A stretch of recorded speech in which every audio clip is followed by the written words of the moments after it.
Hey friends, welcome back to the channel. I'm Brianna, a Christian romance and romantasy author.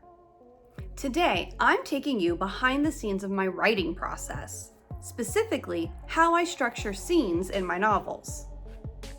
I'm a big believer that scenes are the emotional heartbeat of a story.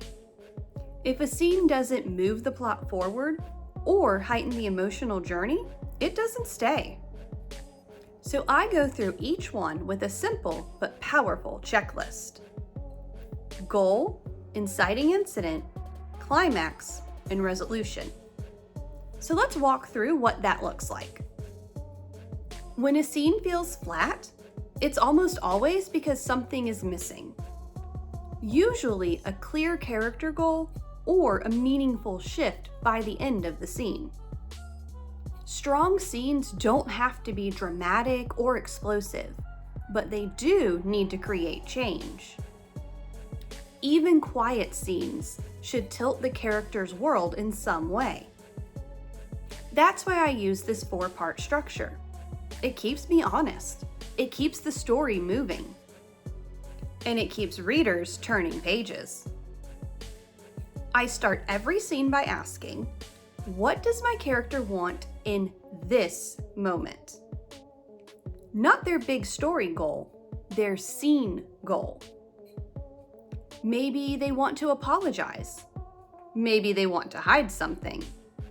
Maybe they want to get information, avoid someone, impress someone, or escape a situation.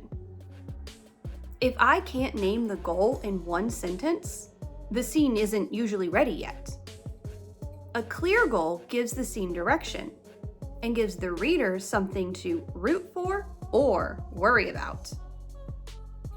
Once I know the goal, I look for the moment that knocks the character off balance, the inciting incident of the scene.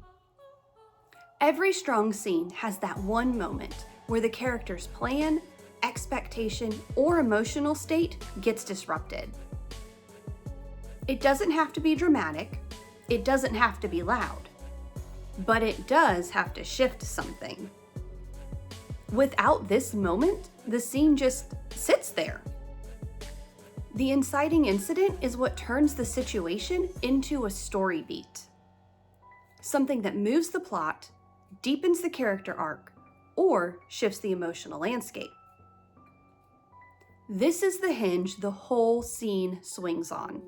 Once you find it, everything else falls into place. Every scene needs a point where the tension peaks, the climax. It doesn't have to be dramatic, but it should be the point where your character's goal is challenged the most. This is the point where the pressure tightens, the moment where whatever the character wants runs into the biggest obstacle of the scene. It's the emotional spike, the turning point, the place where something has to give. Ask yourself, do they get what they want? Do they fail? Do they get something completely different than they expected? The climax is where the scene's energy hits its highest point. It's where decisions are made, truths come out, tensions flare, secrets slip, or realization lands. Even in a quiet scene, the climax is the moment when the internal tension crests, where the character has to choose, react, or reveal something. This is also where consequences begin. Whatever happens here will ripple into the next scene. It will shape the character's next goal, their emotional state, and the direction of the story. Without a climax, a scene feels flat, like it's building towards something that never arrives. But with a clear peak, even a small, intimate moment becomes meaningful. It becomes a beat the reader can feel. Finally, I look at how the scene ends. The resolution is the moment where the character achieves their goal, fails, or pivots. This is the part that creates forward momentum. A good resolution should leave the character changed, even slightly. Maybe they're more determined, more discouraged, more confused, or more hopeful. That emotional shift is what propels the story into the next scene. It gives the character a new goal, a new fear, a new desire, or a new problem to solve. If the climax is the emotional peak, the resolution is the landing.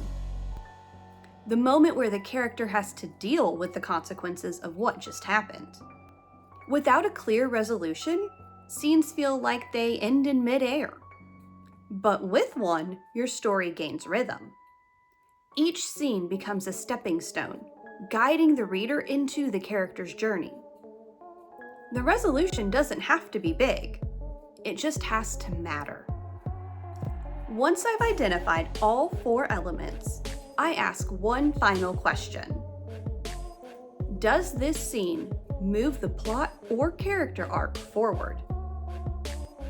If the answer is no, if the scene is just sitting there, repeating information or not creating change, I cut it. Or I rewrite it until it earns its place. This has saved me so much time and helped my stories feel tighter, more intentional, and more emotionally resonant. So that's my scene structure process: goal, inciting incident, climax, resolution. And the courage to cut what doesn't serve the story. Thanks for hanging out with me today, friends. If you're writing a novel, let me know in the comments how you approach scene structure. And if you like this video, be sure to hit like, subscribe, and hit that notification bell. See you in the next one.